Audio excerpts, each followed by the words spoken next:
عليكم ورحمة الله وبركاته. بسم الله الرحمن الرحيم. الحمد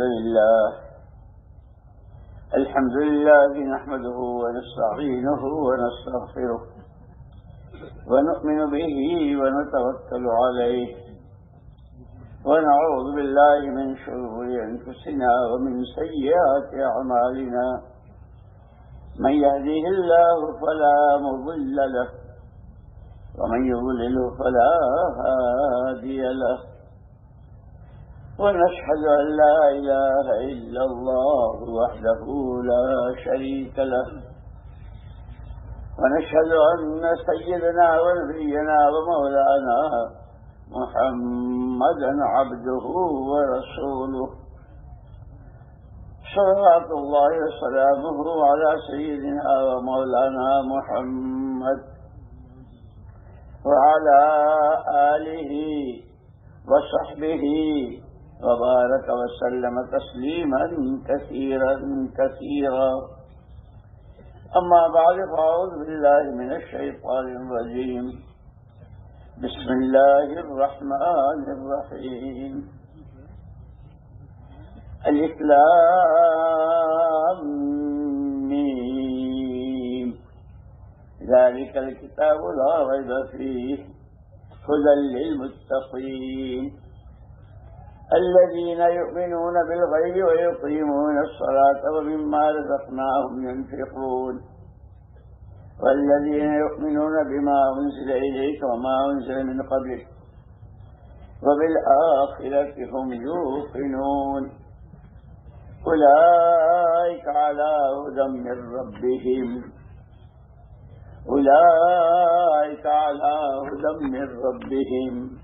وأولئك هم المفلحون. صدق الله العظيم. وقال رسول الله صلى الله عليه وسلم: طوبى لمن جعله الله مفتاحا للخير ومغلاقا للشر، وويل لمن جعله الله مفتاحا للشر ومغلاقا للخير، او كما قال رسول الله صلی اللہ علیہ وسلم. قابل احترام بھائیوں، دوستوں، ساتھیوں، بزرگوں،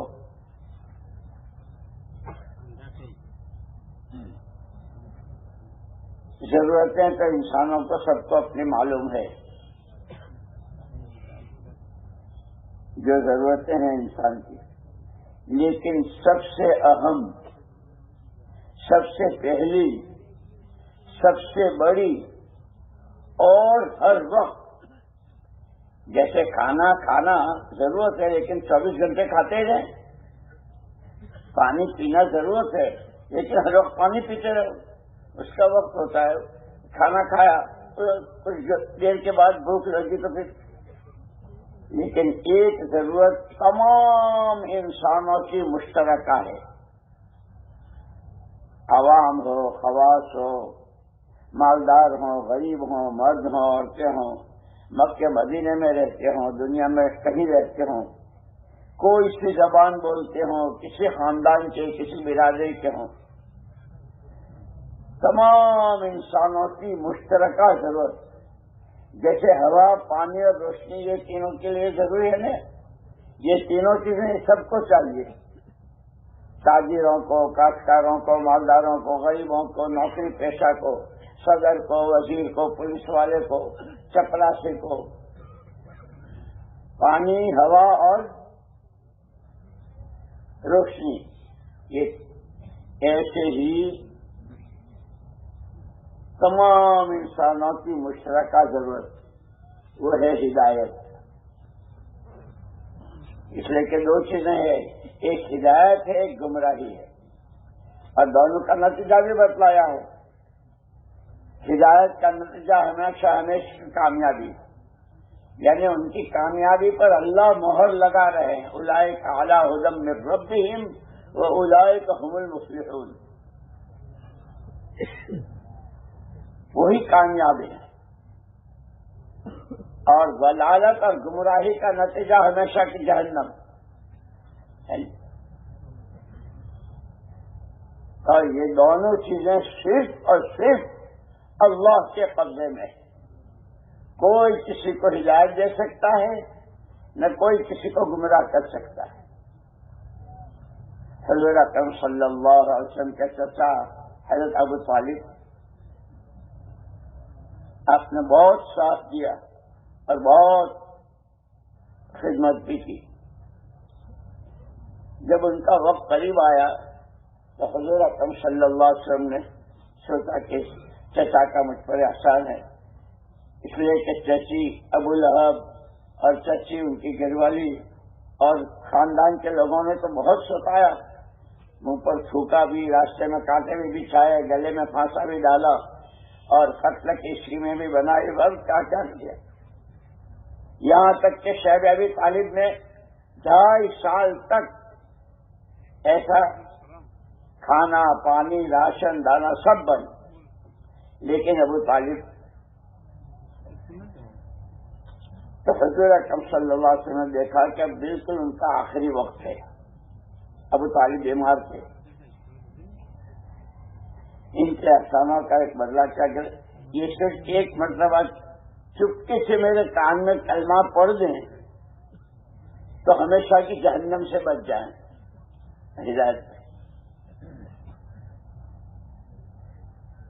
چچا سے کہا، چچا اگر آپ چپکے سے میرے کام میں کہیے میں گواہی دوں گا.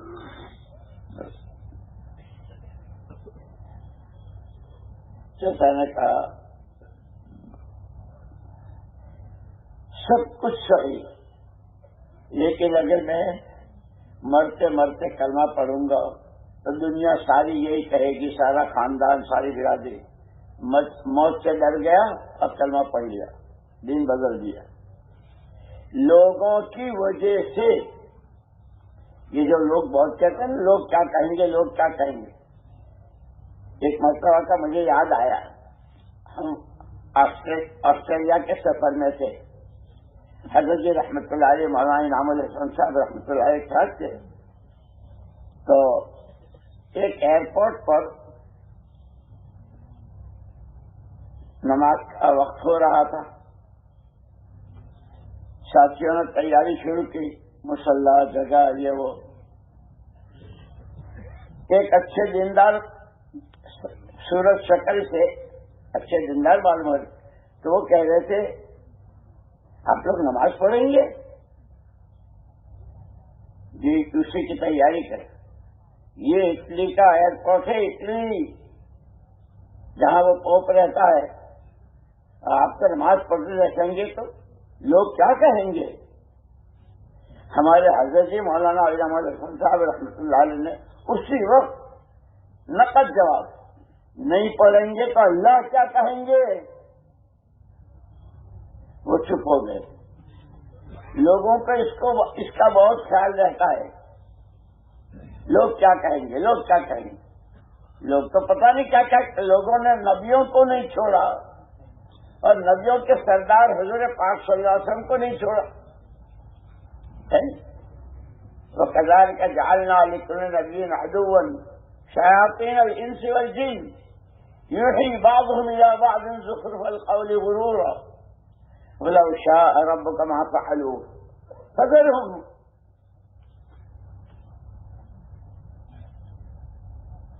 کہ شیاطین جن و انس یہ ایک دوسرے کے کان بھرتے رہتے ہیں اور باتیں بناتے رہتے ہیں. اللہ کے بعد انسانوں میں سب سے اونچا مقام نبی کا ہوتا ہے. پھر سارے نبیوں میں سب سے اونچے محمد رسول اللہ صلی اللہ علیہ وسلم. آپ کی سیرت کی کتابیں بھی لکھی گئی اور ان کے بیانات بھی اور کیا کیا ہوا. آج تک کوئی حضور کو بیان نہیں کر سکتا. جو آپ کے کمالات، جو آپ کی صفات، جو آپ کی بلندی، آپ کا مقام کہ بعد از خدا بزرگ توئی، بعد از خدا بزرگ توئی قصہ مختصر کہ اللہ کے بعد کوئی ہے ہی نہیں. لیکن آپ کو بھی کیا کیا کہا ہے؟ دیوانہ بھی کہا، شاعر بھی کہا اور جادوگر بھی، پتا نہیں کیا کیا کہا۔ اور یہ بات ہے، حق کا جو راستہ ہے، مولانا یوسف صاحب رحمۃ اللہ علیہ فرماتے ہیں، حق کے راستے میں گھاٹیاں بہت آتی ہیں۔ سب سے پہلی گھاٹی مخالفت، اور مخالفت بھی گھر کے لوگوں سے۔ حضور اکرم صلی اللہ علیہ وسلم کو نبوت ملی 40 سال کی عمر میں۔ 40 سال تک آپ خاندان میں اور وہاں مکے میں جس طرح رہے، مشرکین مکہ، آدمی سچا ہے، آدمی امانت دار ہے، صادق و امین کہتے تھے مشرکین مکہ، صادق، سچے، امانت دار۔ لیکن جب آپ نے توحید کی دعوت دی، اللہ ایک، قل هو اللہ احد، اللہ نے حکم دیا ہماری توحید کا اعلان کرو، بس اتنا سننا تھا۔ اسی لیے جیسے بخاری شریف میں بھی ہے کہ حضور اکرم صلی اللہ علیہ وسلم نے سب کو وہاں جمع کیا، صفا پہاڑ کے پاس جہاں سعی کرتے ہیں صفا مروہ کی، تم بھی آ جاؤ، تم بھی آ جاؤ، سارے بہت سارے قبیلے۔ فرمایا کہ اگر میں تم سے ایک بات کہوں کہ اس پہاڑ کے پیچھے ایک بہت بڑا لشکر ہے، اور اگر تم صبح ہونے سے پہلے پہلے یہاں سے آگے نہ بڑھے تو وہ تم پر حملہ کر دے گا، تمہیں تو نظر آتا نہیں ہے، بغیر دیکھے میری اس بات کو مان لو گے؟ آپ کے بارے میں کبھی جھوٹ کا وہم بھی نہیں ہوا کہ آپ جھوٹ بولیں گے، آپ کہتے ہیں تو بس بات صحیح ہے۔ جب مجھے اتنا سچا مانتے ہو، قولوا لا الہ الا اللہ، قولوا لا الہ الا اللہ تفلحوا۔ جب مجھے اتنا سچا مانتے ہو، جیسے وہ فوج تمہیں نظر نہیں آتی، اللہ تمہیں نظر نہیں آتے، بن دیکھے، الذین یؤمنون بالغیب، اس کو مان لو۔ بس اتنا سننا تھا کہ ایسے بھاگے جیسے جنگلی جانور شکاری سے بھاگتا ہے، لیکن قربان جائیں یا رب صلی وسلم دائما ابدا علی حبیبک خیر الخلق کلہم۔ نا سمجھ ہیں، نادان ہیں، حق کیا ہے، باطل کیا ہے، صحیح کیا ہے، غلط کیا ہے، اچھا کیا ہے، ان کو پتہ ہی نہیں، جہالت۔ یہ بھاگ رہے ہیں، لیکن مجھے تو اللہ پاک نے ذمہ داری دی ہے، یا ایھا النبی انا ارسلناک شاہدا ومبشرا ونذیرا وداعیا الی اللہ باذنہ۔ پیارے نبی، ہم نے آپ کو گواہ بنا کر، بشیر و نذیر بنا کر اور داعی الی اللہ بنا کے بھیجا ہے۔ آپ کو یہ کام کرنا ہے خود کو، تو مجھے تو میری ذمہ داری ہے میری۔ یہ تو ناسمجھ ہیں، نادان ہیں، اسی لیے حضرت اکرم صلی اللہ علیہ وسلم نے فرمایا نا، الکیس من دان نفسہ وعمل لما بعد الموت والعاجز من اتبع نفسہ ہواها وتمنى على الله الامانی، او کما قال رسول اللہ صلی اللہ علیہ وسلم۔ بہت سمجھدار ہے حضور، جس کو سمجھدار کہیں اس سے زیادہ سمجھدار کون ہو سکتا ہے؟ حضور فرما رہے بہت سمجھدار ہے اللہ کا وہ بندہ جو اپنے پر قابو پائے، اپنے کو کنٹرول میں رکھے، اپنے آپ کو اللہ کے حکموں کا پابند بناوے اور آخرت میں کام آنے والے اعمال کرے۔ حضور اس کو سمجھدار کہہ رہے ہیں۔ اور آگے فرمایا بڑا نادان ہے، بڑا نادان ہے، بڑا ناسمجھ ہے، اپنے ہی ہاتھوں اپنے پیروں پر کلاڑی مار رہا ہے، جو اپنی منمانیوں کے پیچھے حلال حرام جائز ناجائز، اللہ راضی ہوں گے ناراض ہوں گے، جہنم بنے گی، قبر کا عذاب، اس سب سے آنکھیں بند کر کے جو جی میں آیا کہ اس سے زیادہ کوئی نادان نہیں۔ اس لیے انسانوں میں 3 قسم کے مزاج ہوتے ہیں، 3 قسم کے، ایک مزاج حیوانی، ایک مزاج شیطانی اور ایک مزاج ایمانی۔ ہمیں ایمانی مزاج بنانے کو کہا ہے کہ حیوانی مزاج کیا ہے؟ جانور کے لیے کوئی شریعت ہی نہیں ہے، جانور کے لیے کوئی دین ہی نہیں ہے، مادہ کے پیٹ سے پیدا ہوا، جتنے دن لے کر آیا ہے، جون سی گلی، جون سی مادہ، جون سا نر، اس کو کاٹا، اس کو چیرا، اس کا ایک جو جی میں آئے، اور اس کے لیے کوئی عذاب نہ ثواب، اس کے لیے جنت نہ دوزخ، مٹی ہو جائے گا، ختم ہو جائے گا۔ کہ ایسا انسان جو قبر کے عذاب سے، آخرت سے، جہنم اور جنت، اللہ رسول کے حکموں سے آنکھیں بند کر کے صرف اپنی منمانی، کیونکہ یہ آدمیوں کے لباس میں جانور ہے۔ پھر مولانا یوسف صاحب رحمۃ اللہ علیہ فرماتے تھے جانور بھی 3 قسم کے ہوتے ہیں۔ ایک تو وہ جانور ہوتا ہے جسے صرف اپنے پیٹ کا فکر، پیٹ بھر جائے، جیسے بھینس ہے، بکری ہے، ادھر کھا رہے ہیں، چارہ کھا رہے ہیں، دانا کھا رہے ہیں۔ جس ماں کے پیٹ سے یہ پیدا ہوئی ہے، یہ بکری کا بچہ، اس کی ماں نے کھایا کہ نہیں کھایا اس کو کچھ پتا نہیں، اسے کوئی فکر بھی نہیں۔ بھینس کا بچہ ہے کہ یہ جانور ہے جس کو صرف اپنے پیٹ کا فکر ہو، میرا مسئلہ حل ہو جائے، میرا پیٹ بھر جائے، میرے کاروبار چل جائے، دنیا میں جو چاہے ہوتا رہے۔ کہ یہ کپڑے انسانوں کے پہنتا ہے، بولی انسانوں کی بولتا ہے، نام اس کا انسانوں کے رجسٹر میں ہے، لیکن یہ انسانی لباس میں پہلے نمبر کا جانور ہے۔ دوسرے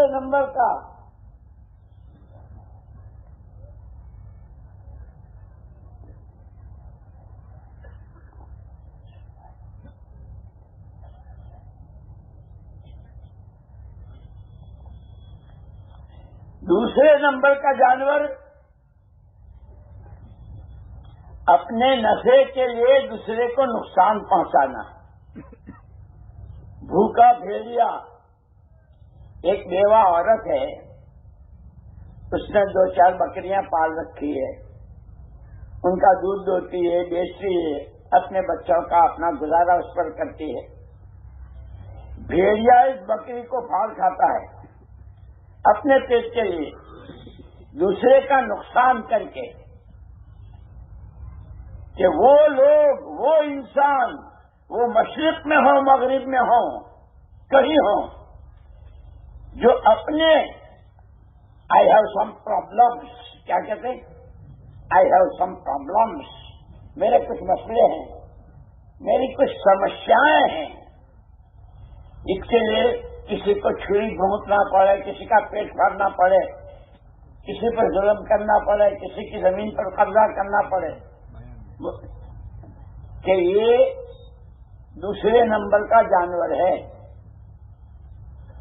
انسانی شکل میں بھیڑیا ہے، اس بیوہ کی بکری کو پھاڑ گیا، اس کے چھوٹے معصوم بچے جن کا گزارا بکریوں کیا اس پر، یہ کیا کر رہا ہے، اسے اس کی پرواہ نہیں کہ وہ انسان جو اپنے لیے دوسروں کو نقصان پہنچائے، دیکھنے میں انسان ہے لیکن یہ بھیڑیا ہے اندر سے۔ مولانا یوسف صاحب رحمۃ اللہ علیہ فرمائے تیسرے نمبر کا جانور اپنا کام بنے یا نہ بنے، اپنا کام بنے یا نہ بنے، دوسرے کو تو کرتا رہے ہیں کہ وہ سانپ ہے. سانپ جب کسی کو ڈستا ہے اور سانپ جب کسی کو کاٹتا ہے تو اسے اس کا پیٹ بھرتا ہے؟ اس کا پیٹ نہیں بھرتا. لیکن ایک بوڑھا آدمی، ایک جوان چھوکرا، ایک خاتون عورت ذات راستے چلتے اس کو ڈستا ہے، وہ بچاؤ بچاؤ، ہائے مر گئی، ہائے مر گئی، ہائے مر گیا. دوسرا تڑپتا رہے، اپنا کچھ نہیں. یہ تیسرے درجے کا جانور ہے.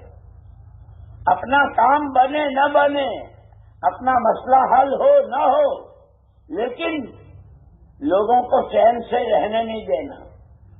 گھروں میں، محلے میں، مارکیٹوں میں، آفسوں میں، کہ دیکھنے میں انسان ہے شکل میں، لیکن یہ سانپ ہے.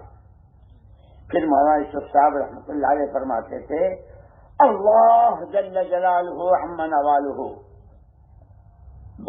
عظم شأنہ، عظم شأنہ، اقدس ولا الہ غیرہ.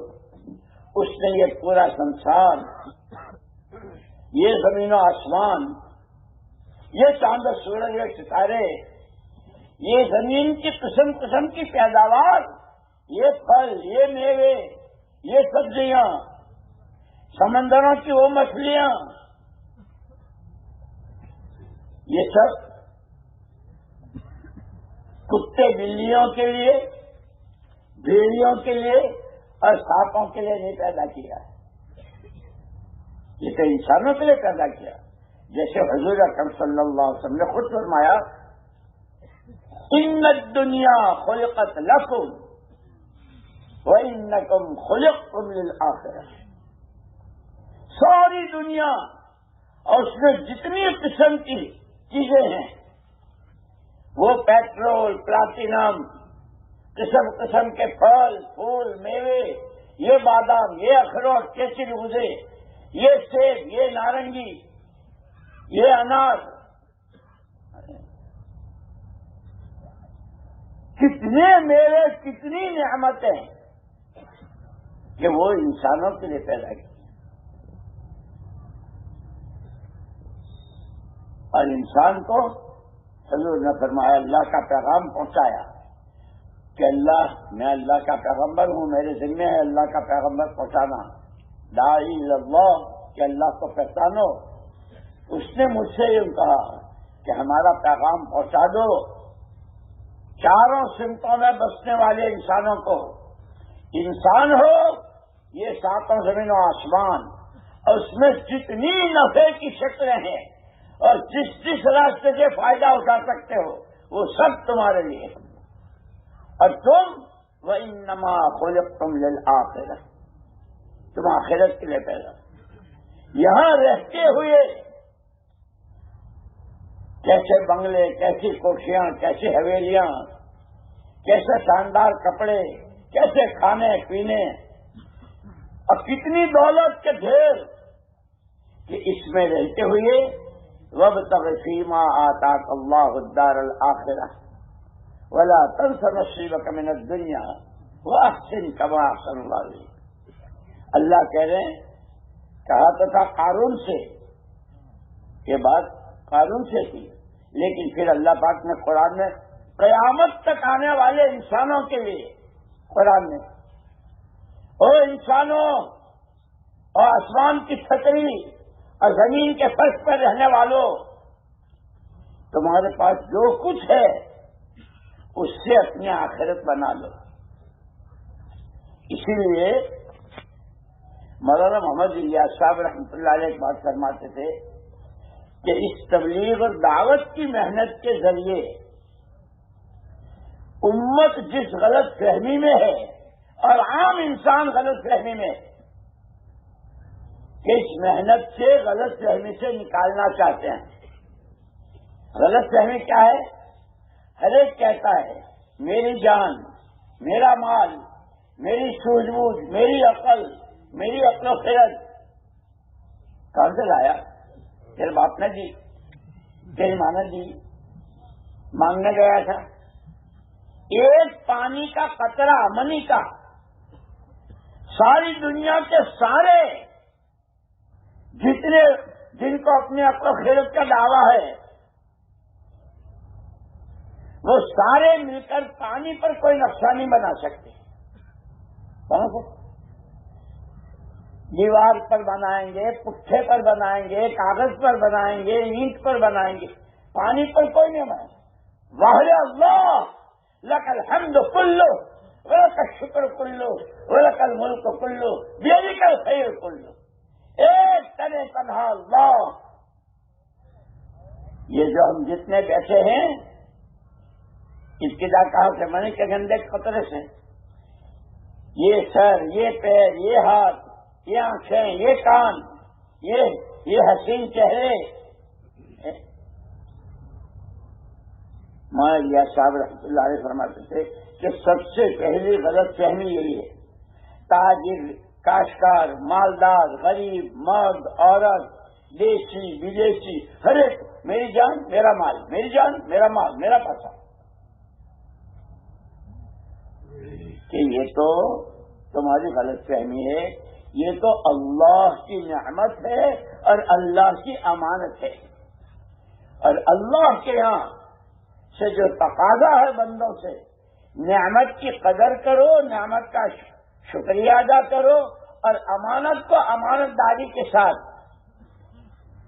جمعے کے خطبے میں پڑھتے نا, من لا امانت له لا ایمان له. جس کے اندر امانت داری نہیں اس کا تو ایمان ہی نہیں. جمعے کے خطبے میں پڑھتے ہیں. اسی لیے یہ جتنی غلط چیزیں ہیں معاشرے میں, اخلاق میں, عادتوں میں, شادیوں میں, خوشی میں, غم میں, وہ اسی غلط فہمی کی بنیاد پر. ارے ایک گھر میں پوتو مارنے والی خادمہ غریب عورت, لیکن اس کے پاس اتنا لمبا گدھے کے کام جتنا فون. ہمارے مولانا طلحہ صاحب رحمۃ اللہ علیہ شیخ کے صاحبزادے وہ کہا کرتے تھے, جو بڑا فون دیکھتے تھے نا, گدھے کا کام جتنا ہے. وہ پوتو مارنے والی, برتن دھونے والی, اس کے پاس بھی. اور کوئی اس سے یوں کہے, بہن تیرے بچے چھوٹے ہیں اور یہ تو 1.5 لاکھ کا فون ہے, کھانے کو تو لالے پڑ رہے ہیں, میں نے تم سے لیا, میں نے چوری کی, میرا پیسہ ہے. وہ بھی یہی کہتی, میں جو چاہوں کروں. اس وقت ساری دنیا میں یہ ماحول بنا ہوا ہے. جان لیں میرا وقت ہے, میرا پیسہ ہے, میں جہاں چاہوں, جیسے چاہوں, جتنا چاہوں. اسی لیے جب حضور اکرم صلی اللہ علیہ وسلم ہجرت کر کے مدینہ پاک تشریف لائے تو وہاں 2 خاندان تھے, اوس و خزرج, اور ان دونوں خاندانوں میں 120 سال سے لڑائی چل رہی تھی. کتنا خون, کتنی جانیں, کتنا, کوئی سولوشن اور کوئی صلح کی شکل ہی نہیں. ان میں صلح کرانے کے لیے حضور اکرم صلی اللہ علیہ وسلم نے زمین کے ٹکڑے, کپڑے, پیسے یہ نہیں بانٹے, یہ تم رکھ لو, یہ تم رکھ لو, لڑو مت, یہ نہیں کہا.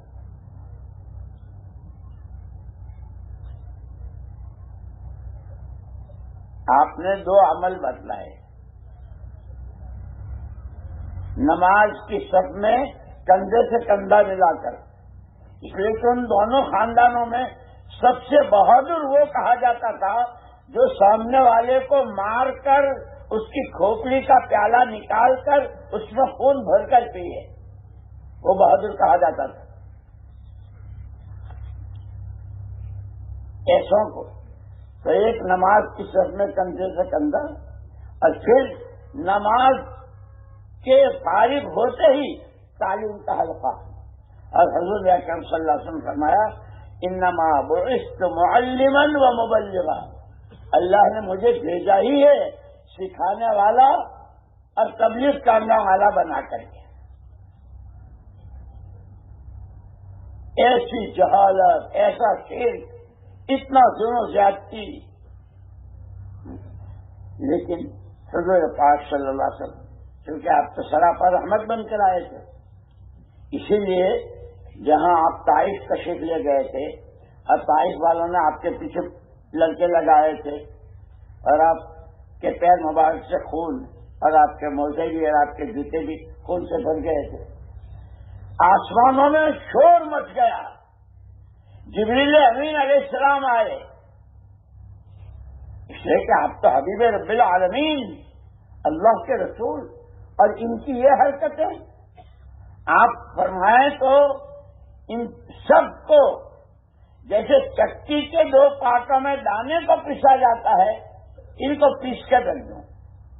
حضور پاک صلی اللہ علیہ وسلم نہیں، اللہ نے مجھ کو رحمت بنا کر بھیجا ہے. یہ نہیں سنتے، یہ نہیں مانتے، ان کے بعد ان کے اولاد، ان کے پوتے، ان کے نواسے کبھی نہ کبھی مانیں گے. چھوڑ دو، آپ نے ان کو پسوایا نہیں. اس لیے پھر اللہ نے دکھایا. اسی لیے کہتے ہیں محنت کرنے میں آدمی کمی نہ کرے. ابھی اثر کے بعد کارگزاری سنا رہے تھے سب، اور بار بار کہہ رہے تھے محنت کرو، محنت کرو، اپنے کو تھکاؤ، پچاؤ. محنت سے پھر برابر محنت ہوتی رہی. سمجھاتے رہے. حضور اکرم صلی اللہ علیہ وسلم جب تشریف لائے ہجرت کر کے، ایک دن آپ نے فرمایا مالی مالی اراکم وانتم تتقحمون فی النار وانی آخذ بحجزکم، او کما قال عائشہ. مجھے کیا ہو گیا ہے، حضور فرما رہے ہیں، مجھے کیا ہو گیا ہے کہ میں دیکھ رہا ہوں کہ تم خود اپنے آپ کو جہنم کی طرف دھکیل رہے ہو. صبح سے شام تک تمہارا وقت، تمہارا پیسہ، تمہاری عقل، تمہاری سوجھ بوجھ جہنم کی طرف دھکیلے جا رہے ہو. میں اللہ کا نبی تمہیں کوکھیں پکڑ پکڑ کر بچا رہا ہوں. یہ جگہ تمہارا وقت لگنے کی نہیں، تمہیں یہاں نہیں بیٹھنا چاہیے، تمہیں یہ نہیں بولنا چاہیے، تمہیں یہ نہیں دیکھنا چاہیے، تمہیں یہ نہیں کھانا. میں تمہیں بچا رہا ہوں اور تم جہنم کی طرف جا رہے ہو. سراپا نور، سراپا رحمت. لیکن پھر کیونکہ دعوت جو ہے اور تبلیغ ہے اخلاق سے، اس لیے ہمارا 4 نمبر ہے نا اقرار. خود حضور اکرم صلی اللہ علیہ وسلم کی صفات میں آپ کسی کو حقیر نہیں سمجھتے. کسی یہاں تک کہ بخاری شریف میں ہے، ایک بعد میں وہ صحابی ہو گئے جنہوں نے حضور اکرم صلی اللہ علیہ وسلم کے قتل کی اسکیم بنائی تھی. گرفتار ہو گئے، صحابہ کو کر کے یہ آئے. مسجد نبی میں جو کھمبے ہیں جنہوں نے دیکھی اس کے ساتھ باندھ دیا. صحابہ وہی مسجد میں وہ 3 دن تک دیکھتے رہے، کیا کھاتے ہیں، کیسے نماز پڑھتے ہیں، آپس میں یہ کیسے بیٹھتے ہیں، کیا ان کی باتیں ہوتی ہے، وہ دیکھتے رہے. حضرت اکرم صلی اللہ علیہ وسلم تشریف لے جا رہے تھے تو وہ تو بندھے ہوئے تھے کھمبے سے. کیا حال ہے؟ حضور نے پوچھا ان سے، ایسا دشمن، ان سے کیا حال ہے؟ اگر آپ کہیں گے تو گردن ماری جائے گی، جا تو آزاد ہے. جو اتنا ایسا آدمی پکڑ کے لایا گیا ہے، بندھا ہوا ہے قبضے میں، اور اس کے ساتھ یہ کیسے ہوا؟ وہ مسجد نبوی کے اعمال کا ماحول، اس ماحول نے 3 دن تک دیکھی، نمازیں دیکھی، کھانا دیکھا، آپس کی تعلیم کے حلقے دیکھے، آپس کی محبتیں دیکھی.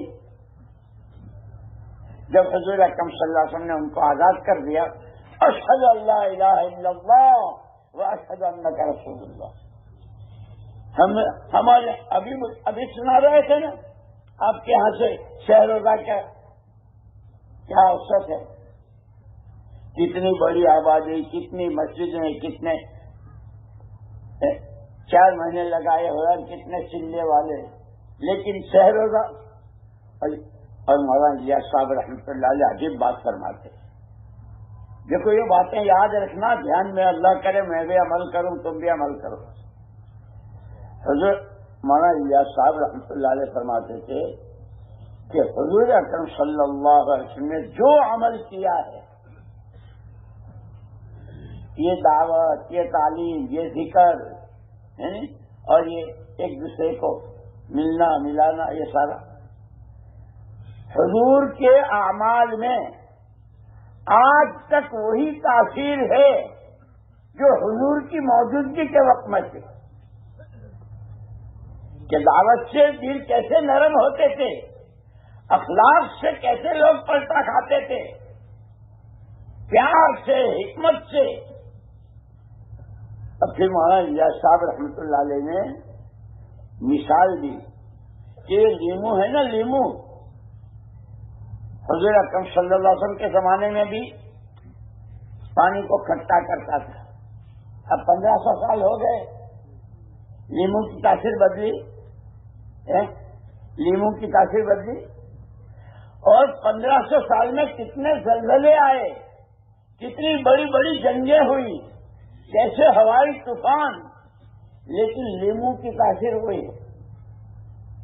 اور پھر یہ ضروری نہیں کوئی بہت بڑی شخصیت اور کوئی بہت بڑے عہدیدار اگر نچوڑیں تو پانی کھٹا ہوگا، اور اسٹیشن کا کولی یا رکشا چلانے والا وہ نچوڑے تو نہیں ہوگا۔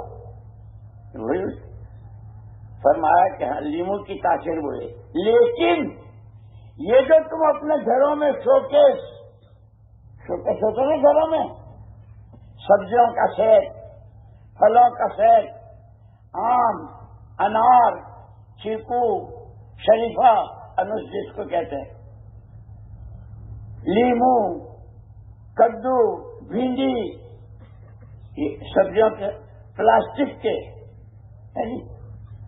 وہ لیمو پلاسٹک کا شوکیس میں، باپ کا اکلوتا بیٹا، ابا لیمو کا شربت پینا ہے، بہت اچھا پیلا، اتنا بڑا ہے، بیٹا یہ دیکھنے کا ہے، سچ مچ کا نہیں ہے، اس سے شربت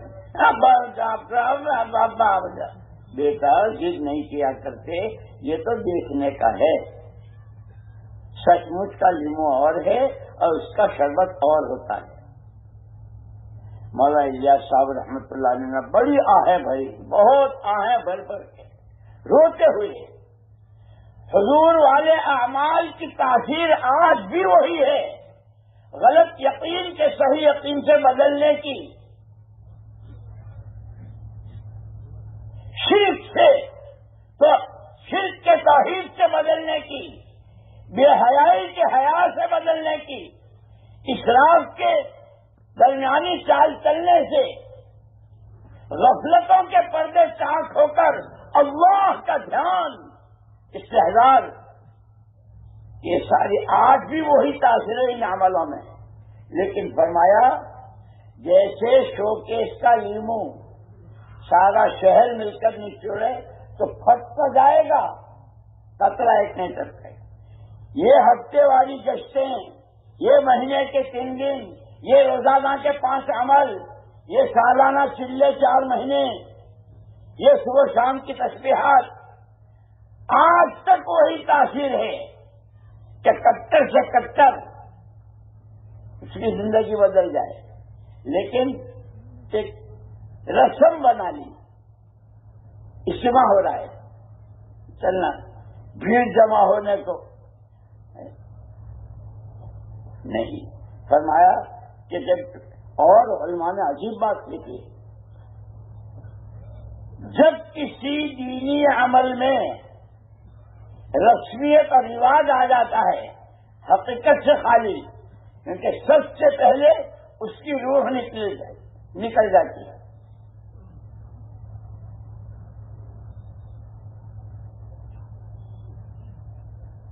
نکلے ہوئے کو کیا کہتے ہیں؟ مردہ. کیا مردے کی کیا صفت ہے کہ جتنی دیر کرو گے اتنی بدبو اس کے اندر سے اٹھے گی, کھلے گا, پھٹے گا ذرا سے.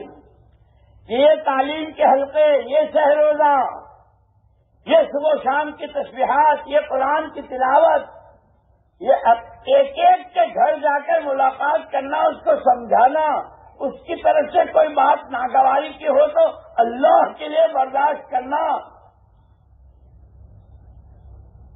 غلط یقین کے صحیح یقین سے بدلنے کی تاثیر.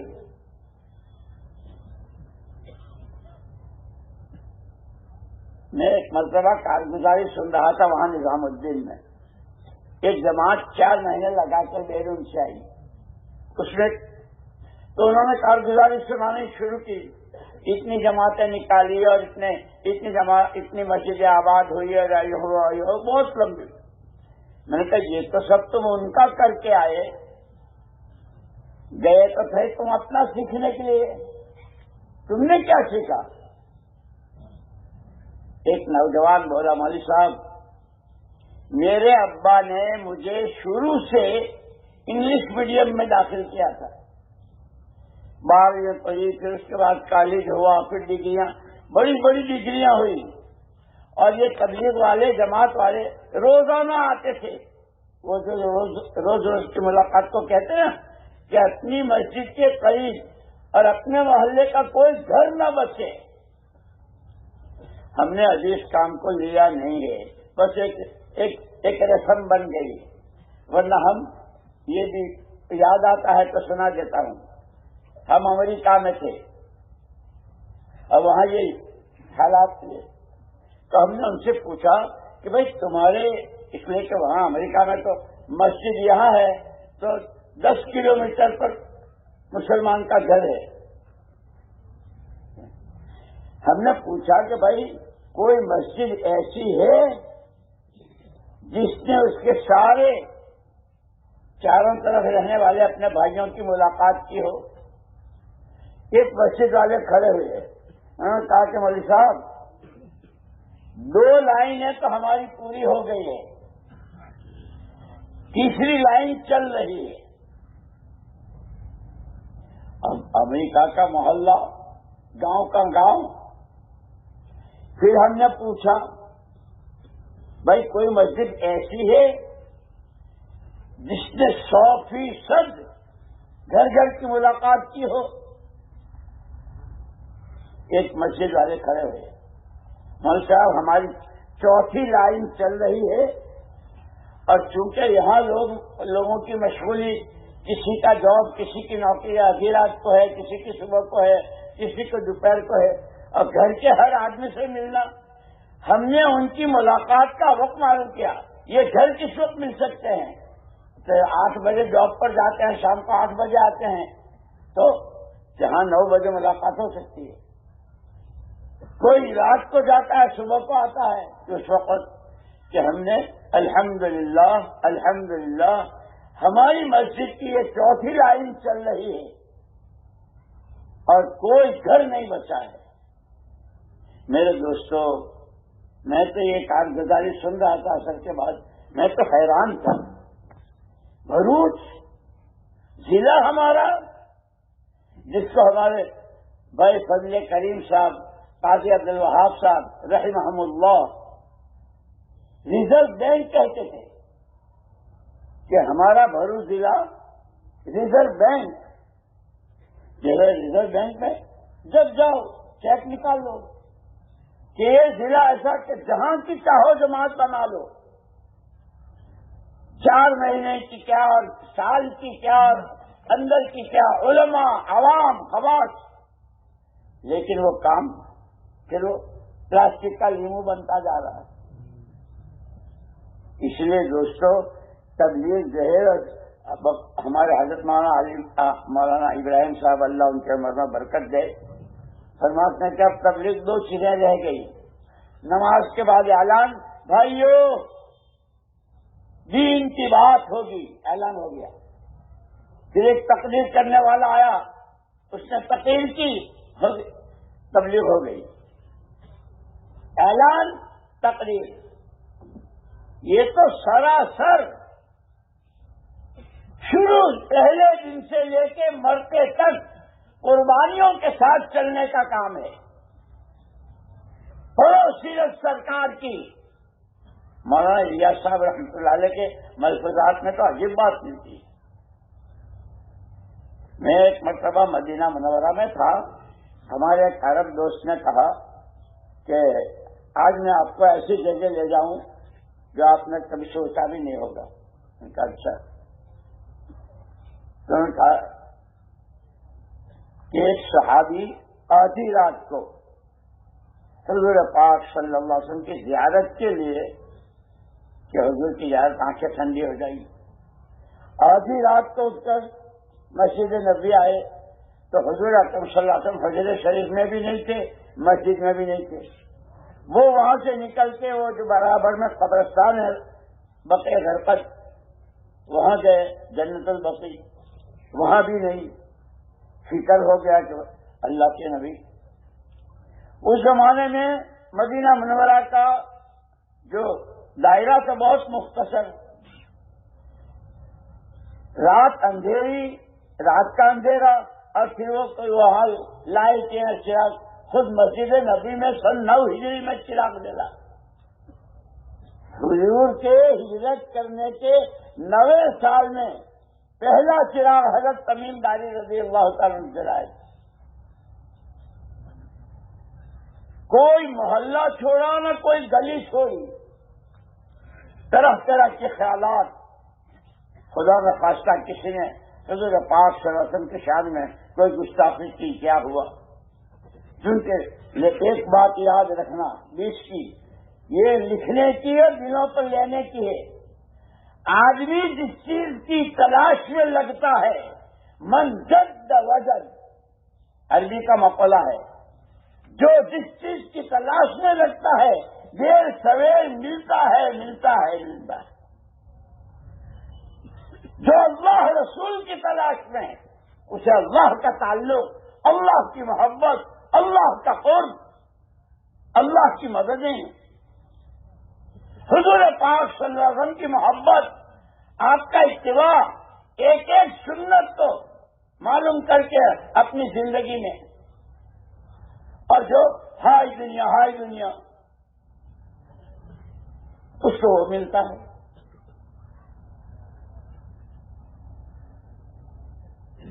وہ صحابی تلاش کرتے کرتے رات اندھیرا، کوئی محلہ گلی کچھ نہیں، ایک غار تھا، ایک غار تھی، خود رات کا اندھیرا پھر غار کا اندھیرا۔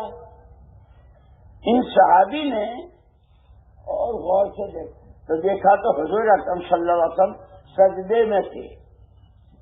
ان کا الحمدللہ الحمدللہ، اللہ کے نبی ہمارے آقا موجود ہیں۔ بہت لمبا سجدہ، یہ کھڑے رہے، پھر کچھ تھوڑی دیر میں پھر آتا ہوں، آئے پھر دیکھا سجدے میں ہیں، گئے 3 مرتبہ گئے، اور تینوں مرتبہ آئے تو دیکھا کہ حضور اکرم صلی اللہ علیہ وسلم سجدے میں ہیں۔ چوتھی مرتبہ جب آئے تو حضور اکرم صلی اللہ علیہ وسلم سجدے سے فارغ ہو کر غار سے باہر آ رہے تھے۔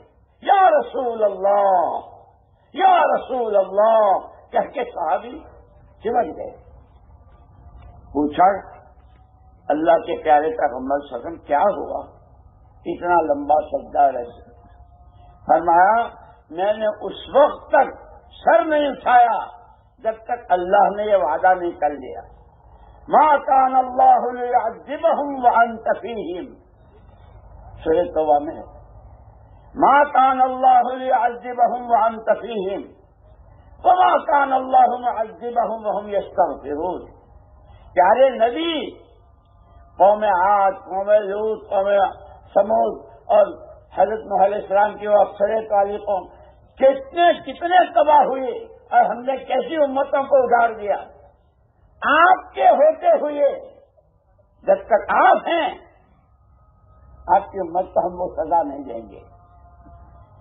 حضور کے احسانات ہم تو پہچانتے ہی جانتے ہی، اس لیے کہ سیکھتے ہی نہیں ہے۔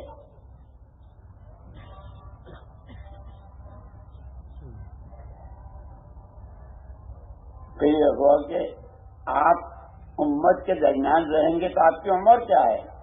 40 سال کی عمر میں تو آپ کو نبوت ملی، اس کے بعد کل 13 سال 23 سال، پھر کیا آپ کے بعد پھر امت؟ مولانا الیاس صاحب رحمۃ اللہ علیہ کے ملفوظات میں ہے کہ جیسے پہلے فرمایا تھا کہ آپ کے والے اعمال کی تاثیر آج بھی وہی ہے جو آپ کے زمانے، کیونکہ اگر آپ نہیں ہیں لیکن یہ دعوت کی محنت یہ حضور کے قائم مقام ہے، جیسے حضور ہمارے گھر حضور کی ذات نہیں ہے، حضور کے ارشادات حدیثیں اور کیسی سچی کہ مشرکین کہتے تھے کہ یہ آدمی سچا ہے، لیکن ہم اللہ ہمیں معاف فرمائے، اللہ ہمیں معاف فرمائے، گھر بیٹھے اتنی بڑی دولت اور اس کی ہماری کارگزاریاں جو آ رہی ہے، اتنی بڑی آبادی اور 3 دن کی 4 جماعتیں، چلے کی 2 جماعتیں، 4 مہینے کے 1 آدمی، یا اللہ یا اللہ، یہ وقت کس کو دے رہے ہیں؟ بھینسوں کے گوبر کو، اینٹوں پتھر چونے کو، زمین کی گھاس پھوس کو، سب کے لیے ہمارے پاس وقت ہے۔ اللہ کا دین، ہر ایک اللہ کو پہچان لے، ہر ایک اللہ کی ماننے والا، ہر ایک اللہ سے مانگنے والا بن جائے، اس کے لیے شیطان کو کرتا ہے نا، حدیث میں آتا ہے 2 مشورے ہیں، ایک مشورہ ہے حضور اکرم صلی اللہ علیہ وسلم کا اور ایک مشورہ ہے شیطان کا۔ حضور اکرم صلی اللہ علیہ وسلم نے تو فرمایا بادروا بالاعمال الصالحہ، نیک عمل میں جلدی کیا کرو، وہ دشمن لگا ہوا ہے پیچھے، اسی لیے یوں کہتے یہ جو سورۃ قل اعوذ برب الناس ہے نا، اس میں ہم پڑھتے من شر الوسواس الخناس، اے اللہ خناس کے وسوسوں سے بچانا، تیری پناہ۔ یہ خناس کون سا شیطان ہے؟ خناس وہ شیطان ہے، ایک آدمی بہت اچھا چل رہا ہے، جیسے ایک آدمی کو ایک جگہ سے دوسری جگہ جانا ہے، راستہ بھی صاف ہے، ٹریفک بھی نہیں ہے، جا رہا ہے، چل رہا ہے، اور جو چلتا ہے اپنی منزل کے قریب پہنچ رہا ہے، پھر اچانک کوئی آدمی پیچھے سے آ کر اس کا گریبان پکڑتا ہے اور پیچھے سے کھینچتا ہے اور یہ کہتا چھوڑنا چھوڑنا، کہ یہ شیطان ہے، یہ خناس ہے۔ 5 وقت کی نماز جماعت سے، اشراق، چاش، تہجد، روزانہ کے قرآن کی تلاوت، صبح و شام کی تسبیحات، سال 4 مہینے چلا، دوسروں کو دعوت دینا، ذہن بنانا، بہت سیدھا چل رہا ہے۔ اب شیطان نے پیچھے سے کھینچا، جس میں حدیث میں ہے التسویف من الشیطان، پھر کریں گے کہ یہ مشورہ شیطان کا ہے۔ حضور کا مشورہ تو قبول نہیں کیا کہ جلدی کرو، اور شیطان کا ابھی بھی یہ سارا مجمع بیٹھا ہوا ہے، پورا ضلع، اور کیسی حیثیت ہوگی، اور صرف 4 مہینے جو سال کا تیسرا حصہ ہے، ایک کیا ہے، لیکن جس کے کندھے پر ہاتھ رکھو، جس سے بات کرو، جی میں ارادہ تو ہے، نیت بھی ہے، جی میں نے انا للہ و انا الیہ راجعون، انا للہ و انا الیہ راجعون۔ ہم نے اس کام کے ساتھ کیا کیا ہے؟ کھیل بنا دیا، لیکن اللہ بڑی قدرت والے ہیں، غنی عن العالمین۔ حدیثوں میں تمام انسان ایک وقت میں سجدے میں پڑ جائیں تو اللہ کی شان میں کوئی اضافہ نہیں، سارے ایک ساتھ انکار کر دیں اللہ کی شان میں کوئی کمی نہیں۔ هو الآن کما کان، هو الآن كما كان قل هو الله أحد آمنت بالله كما هو بأسمائه وصفاته. ہمیں تو وہ کلمہ دیا. اسی لیے مولانا الیاس صاحب رحمۃ اللہ علیہ بھی، مولانا یوسف صاحب رحمۃ اللہ علیہ بہت بار بار بار بار کلمہ سیکھو نماز سیکھو، کلمہ سیکھو نماز سیکھو. یہ دو ایسی بنیادیں ہیں کہ پھر آگے پورا دین سیکھنا، دین پر چلنا اور دین کے لیے جان و مال لگانا آسان نہیں بلکہ لذیذ. جیسے صحابہ کو دین کے لیے قربانیاں، اس لیے ایک صحابی کہتے ہیں اگر خدا مجھے 10 زندگیاں دے تو 10 کی 10 میں ایمان کی محنت پر لگا دوں. ہم سے تو یعنی کوئی کسی کو نہیں کہہ سکتا، ہر ساتھی اپنے گریبان میں منہ ڈال. کب تقاضا آیا گشت کا، کب تقاضا آیا تعلیم کا، کب تقاضا آیا کوئی ذمہ دار، کوئی اچھے صلاحیتوں کے ان کو لینے ہیں، ان کی کب کب ہم نے جان چرائی ہے اور کب جان کھپائی. اور وہاں صحابہ میں یہ غلط فہمی ہی ختم ہو گئی. جان میری نہ مال میرا نہ عقل میری، یہ تو میرے اللہ کی دی ہوئی نعمت ہے، اس کا شکر ادا کرنا ہے اور امانت ہے، اس کو امانتداری کے ساتھ اور قربان جائیں. یا رب تو کریمی، رسول تو کریم، صد شکر کے حسین بیان دو کریم. یہ ہم جان اللہ سے لینے گئے تھے، مانگ کے لائے تھے. ہمارے ماں باپ دادا دادی جس کرم سے اس نے ہمیں یہ زندگی دی، پھر کلمہ دیا، قرآن دیا، رحمت للعالمین دیے، کعبۃ اللہ دیا کہ مسجد میں آنے والا اللہ کا مہمان ہے. جیسے کوئی کسی کے گھر جاتا ہے مہمان بنتا ہے، اس کی مہمانی ہوتی ہے، جو مسجد میں جاتا ہے اس کی مہمانی تیار ہو رہی ہے، قیامت کے میدان میں سامنے آئے گی. فلاں وقت میں تم مسجد میں تھے، یہ تمہاری مہمانی، یہ تمہاری مہمانی.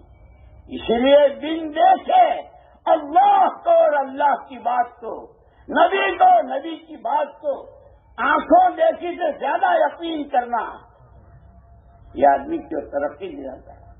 لیکن شیطان لگا ہوا ہے، نفس لگا ہوا ہے.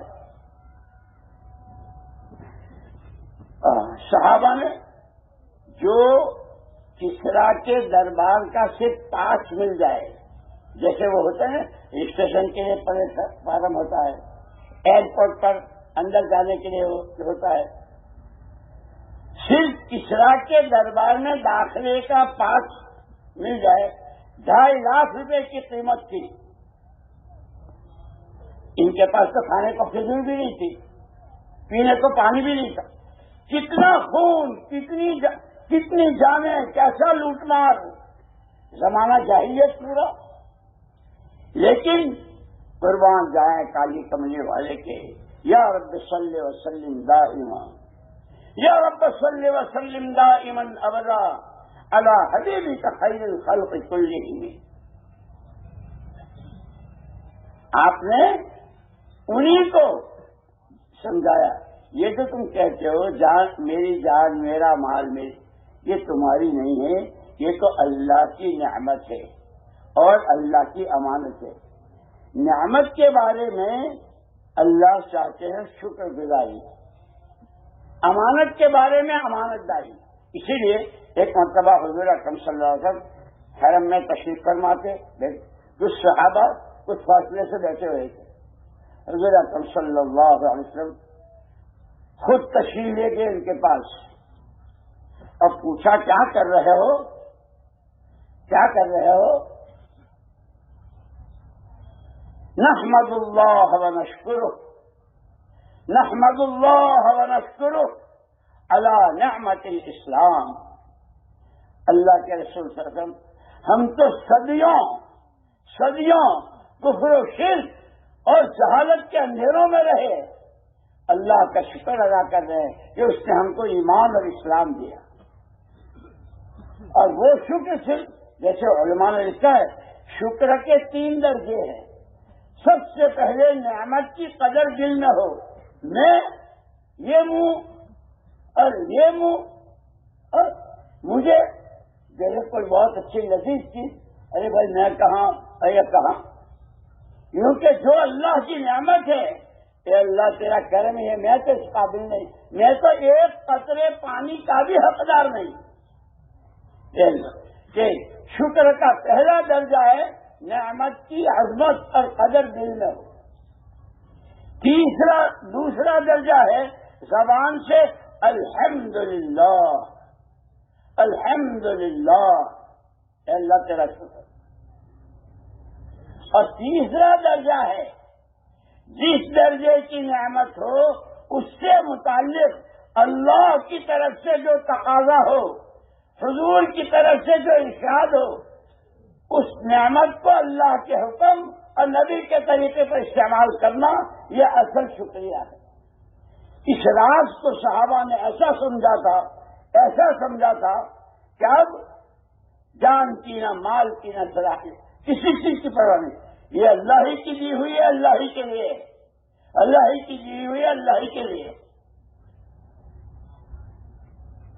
تمہارا الیاس صاحب رحمۃ اللہ علیہ فرماتے تھے کہ اس محنت کے ذریعے بھائی ہم انسان فرشتے نہیں ہیں، ہم کھائیں گے بھی، کمائیں گے بھی، شادیاں بھی ہوں گے، خوشی کے دن بھی ہوں گے، وہ سب، لیکن شریعت کے دائرے میں رہ کر، تو اس وقت پھر ہمارا کھانا کمانا بھی دین بن جائے گا، بیوی سے ملاقات وہ بھی دین بن جائے گا۔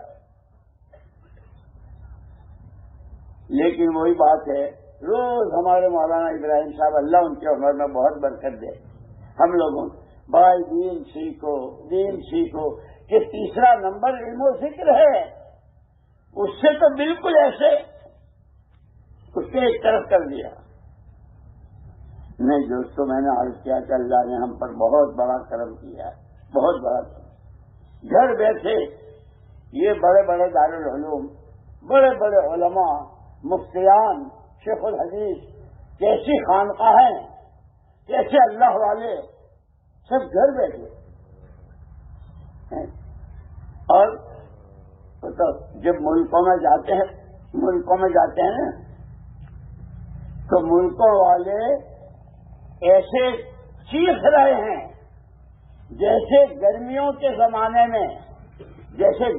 زمانے میں زمین چیختی ہے اور پکارتی ہے، پانی پانی پانی۔ سب گرمی ہے مئی جون کی، اور کھیتی سوکھ رہی ہے، اور زمین کہ جس طرح زمینیں گرمیوں میں پانی کو پکارتی ہیں، ملکوں میں لوگ ہے کوئی جو ہمیں اللہ کا تعارف کراوے، ہے کوئی جو ہمیں آخرت سمجھائے، ہے کوئی جو ہمیں نبی کا دامن تھماوے، ہے کوئی جو ہمیں حلال حرام کی تمیز کرائے زمین۔ لیکن جب تشکیل ہوتی ہے ملکوں کی، صوبوں کی، علاقوں کی، تو وہی ہاں انشاءاللہ، جی انشاءاللہ۔ تمہیں انشاءاللہ کو کیا سمجھا ہے؟ اللہ نہیں چاہتے، اللہ نہیں چاہتے۔ میرے دوستو، اسی لیے ہم کہتے ہیں کام کو سمجھنا ہے، کام کو سیکھنا ہے، اور اللہ کی دی ہوئی نعمت اور اللہ کی دی ہوئی امانت کو امانت داری کے ساتھ اور شکر، اور یوں کہ لئن شکرتم لأزیدنکم، اگر تم نعمت کی شکر گزاری کرو گے ہم نعمت کو بڑھاتے ہی رہا کریں گے۔ اس میں جو علماء اور جو طلباء وغیرہ ہوتے ہیں وہ سمجھتے ہیں لام تاکید دانون تاکید کا فائدہ، ہم بڑھاتے، یہی وجہ ہوئی جو 600 سال تک مرد اور عورتیں بھی جہالت میں رہے، جب حضور پاک صلی اللہ علیہ وسلم نے سمجھایا کہ جان مال اللہ کی نعمت ہے، امانت ہے، اس کو وہاں کرنا ہے جہاں اس کا حکم ہے، تو انہی میں صحابہ کی عورتیں بھی رضوان اللہ تعالی علیہم اجمعین، پھر ان کی اولاد، ان کے بعد والے تابعین، تابعین، صحابی مہاجرین، مہاجرات، انصار، انصاریات، پھر مفسرین، محدثین، فقہاء، ائمہ اربعہ، یہ سارا جتنا سلسلہ ہے یہ سب نعمت کی شکر گزاری کا۔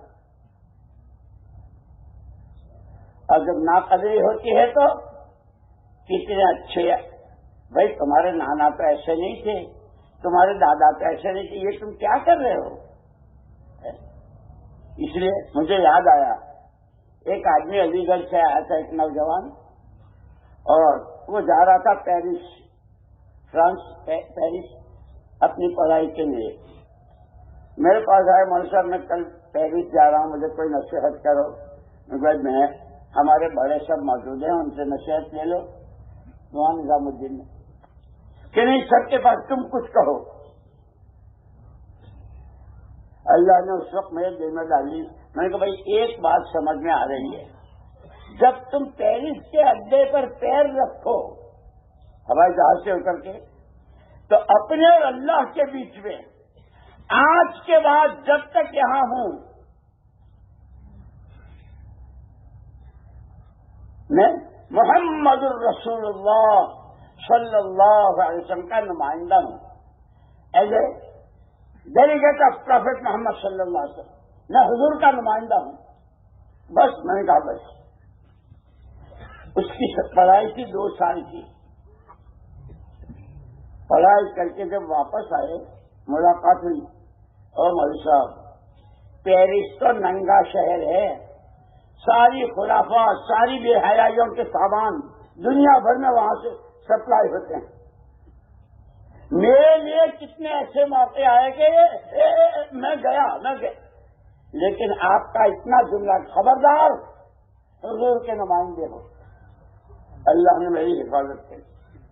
یہی ہم کہتے ہیں، یہ کام کام کام کام کی تقریریں نہیں، ہم حضور کے نمائندے ہیں، ہمیں حضور نے وارث بنایا ہے، اور خود فرمایا نحن معاشر الانبیاء لا نورث دینارا ولا درہما وانما نورث العلم او کما قال رسول اللہ صلی اللہ علیہ وسلم۔ ہماری ساری نبیوں اور پیغمبروں کی جماعت پیچھے والوں کو پیسوں کا، زمینوں کا وارث نہیں بناتے، جو علم ہم اللہ کے یہاں سے لے کر آئے ہیں، تورات، زبور، انجیل، صحیفے، اور سب سے اخیر میں قرآن کریم، کہ قرآن کریم کا وارث بنا کے گئے ہیں۔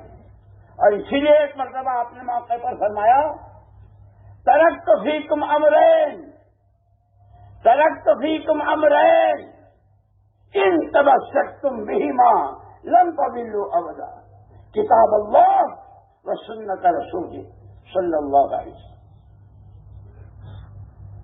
جب کوئی آدمی مرتا ہے تو اس کے بچے، پوتے، بچیاں ہیں، یا تو ان کے لیے رہنے کا مکان بھی ہے، ان کے کاروبار بھی ہے، اور کچھ زمین جائیداد، پیسے وغیرہ، اور کوئی ایسا مرتا ہے کہ اس نے اپنے بچوں کے لیے کچھ نہیں، اس کے بچے، تو کیا ہوتا ہے؟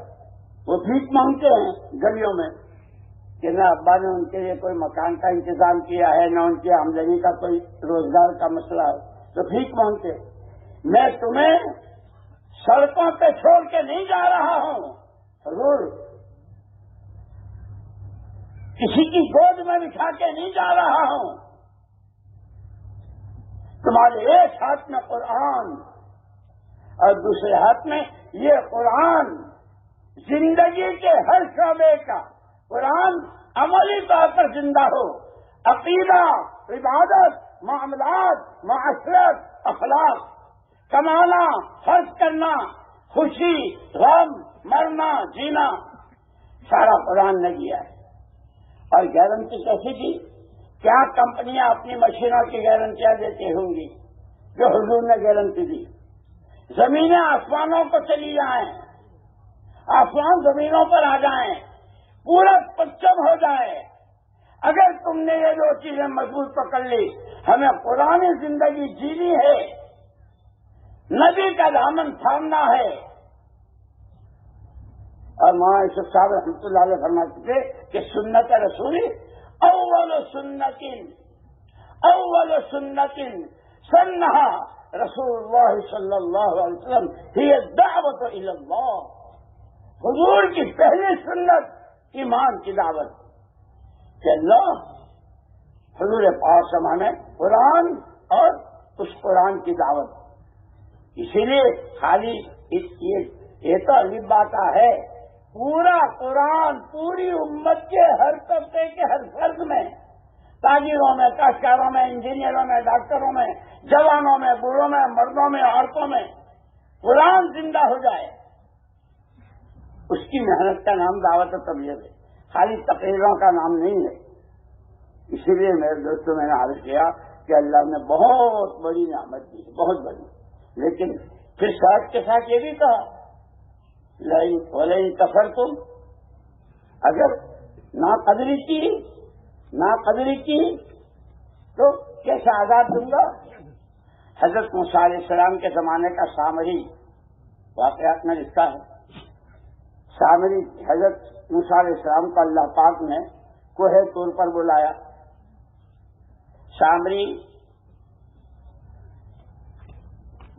حضرت جبریل علیہ السلام کے گھوڑے کے جو نشانات تھے اس کی مٹی لی. جادو جانتا تھا، اس نے اپنا جادو بنایا اور بچڑا بنایا. اور کیا کہا؟ حضرت موسیٰ علیہ السلام بھول گئے معبود تو تمہارا یہ ہے. اور اس کی وجہ سے بنو اسرائیل نبیوں کی اولاد، گھر گھر نبوت. واذکروا نعمت اللہ علیکم اذ جعل فیکم انبیاء وملوکا وآتاکم ما لم یؤت احدا من العالمین. او بنو اسرائیل، او نبیوں کی اولاد، اللہ کی نعمت کو یاد کرو. گھر گھر نبوت اور تمہیں بادشاہت، دین اور دنیا دونوں. لیکن تم نے ناقدری کی تو پھر سور بنا دیے گئے اور بندر بنا دیے گئے.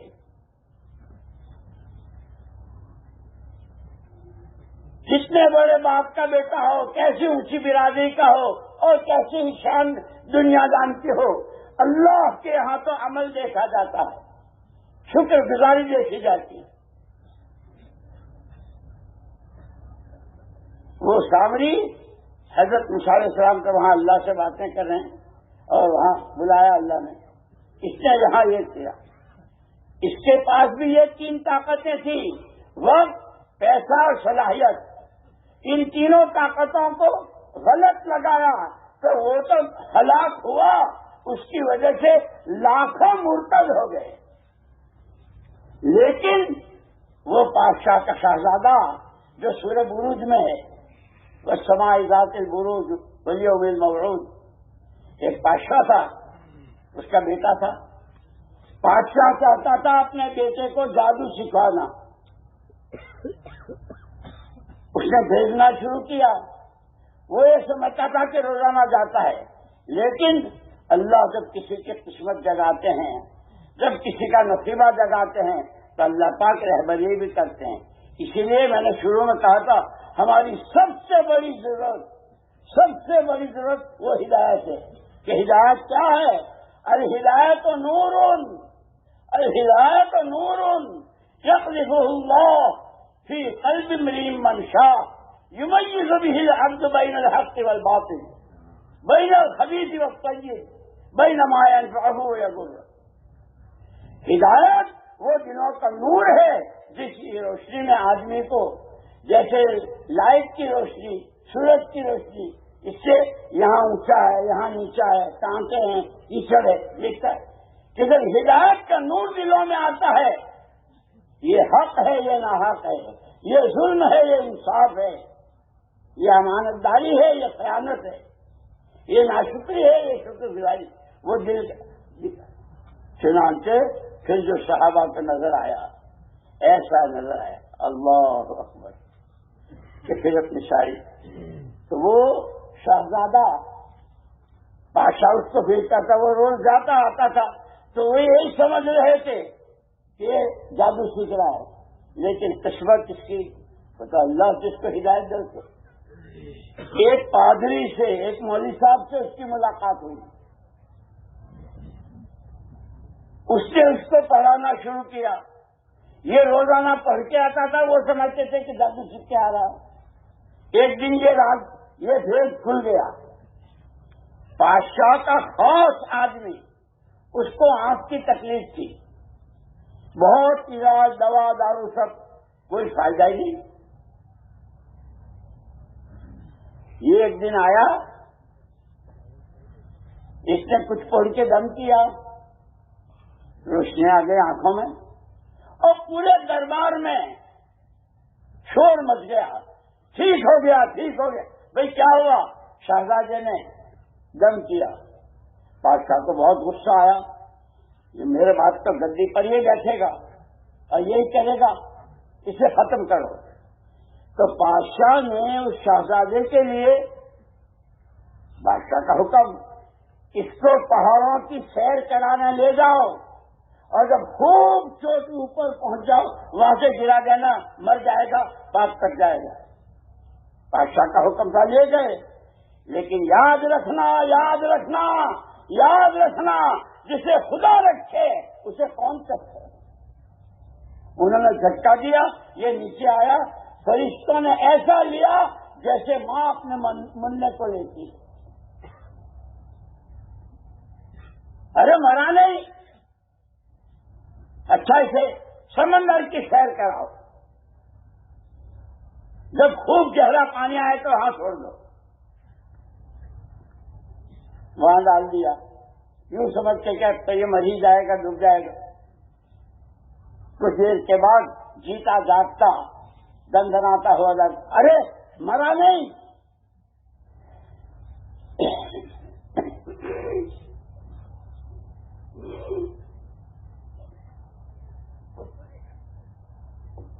اس نے کہا مرتا وہ ہے جس کو اللہ مارتا ہے، جیتا وہ ہے جس کو اللہ جلاتے ہیں. سمندر مارتا ہے نہ پہاڑ، ایٹم بم مارتا ہے نہ چاقو. المحیی والممیت هو اللہ.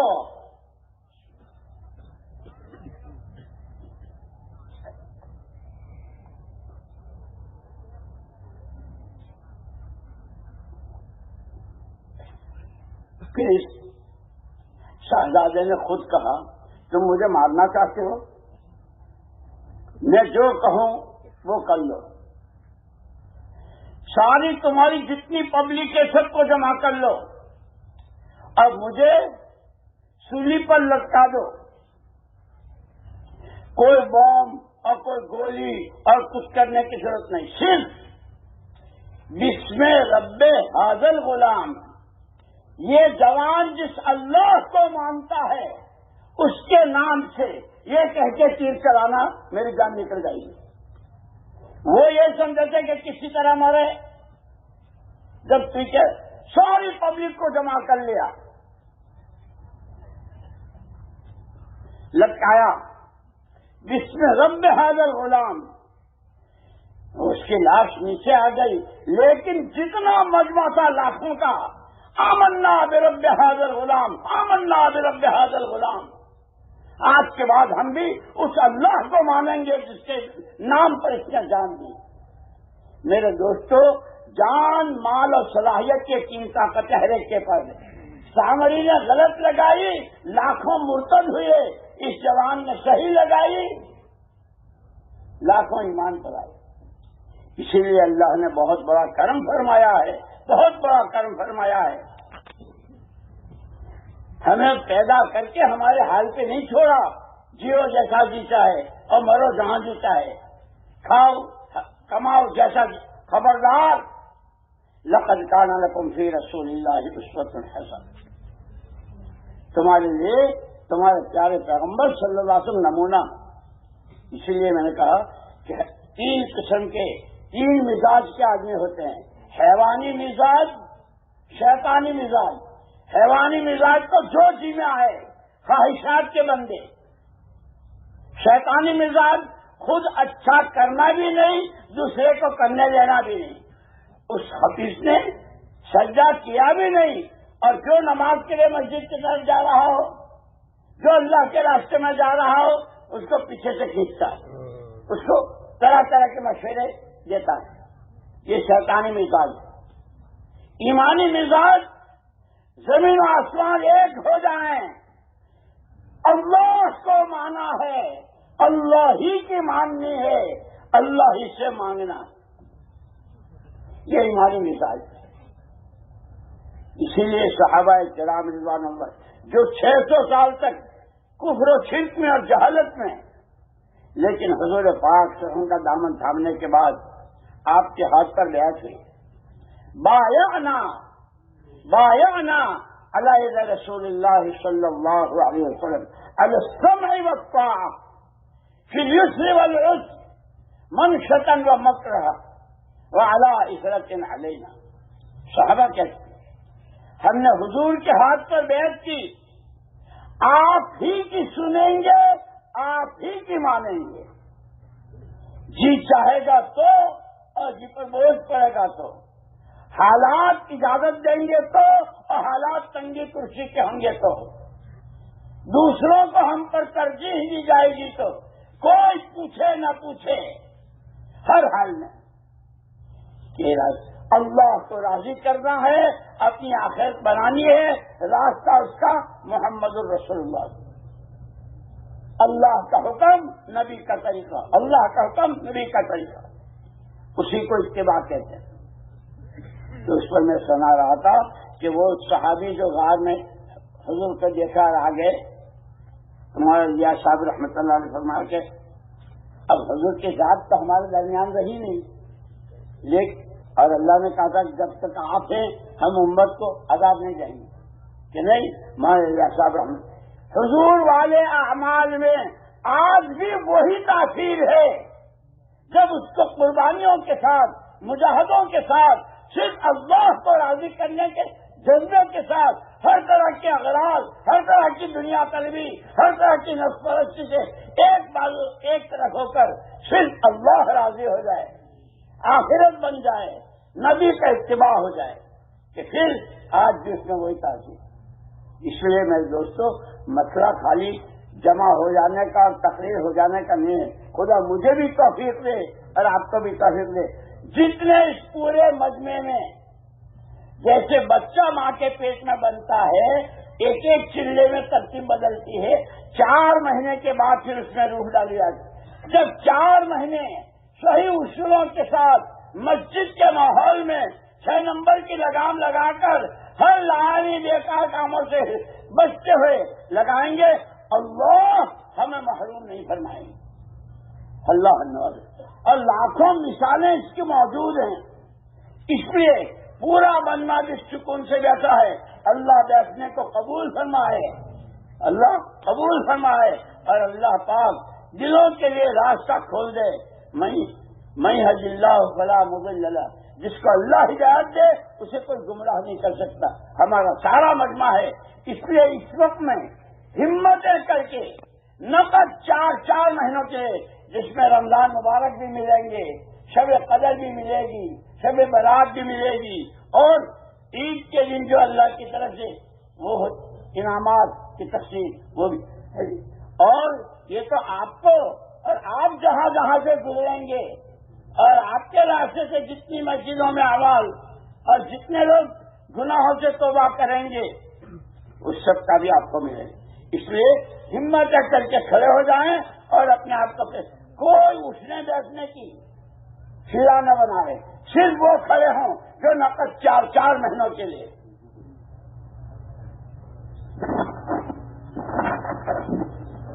ماشاءاللہ، اللہ تعالیٰ ہمارے سننے کو قبول فرمائے۔ اب ہم خوش ہو رہے ہیں تو اس طرح کے درمیان دیکھو میرے بندے، میرا نام سن کے، میرا کام دیکھ کے کرے ہمت کرے دوستوں، بھائی کھڑے رہے، کھڑے ہو جاؤ۔ ہاں وہ بھی کھڑے ہو جاؤ۔ یہ ویڈیو اچھا ہے تو لائک کرو، شیئر کرو، اللہ کا بھی ذکر کرو۔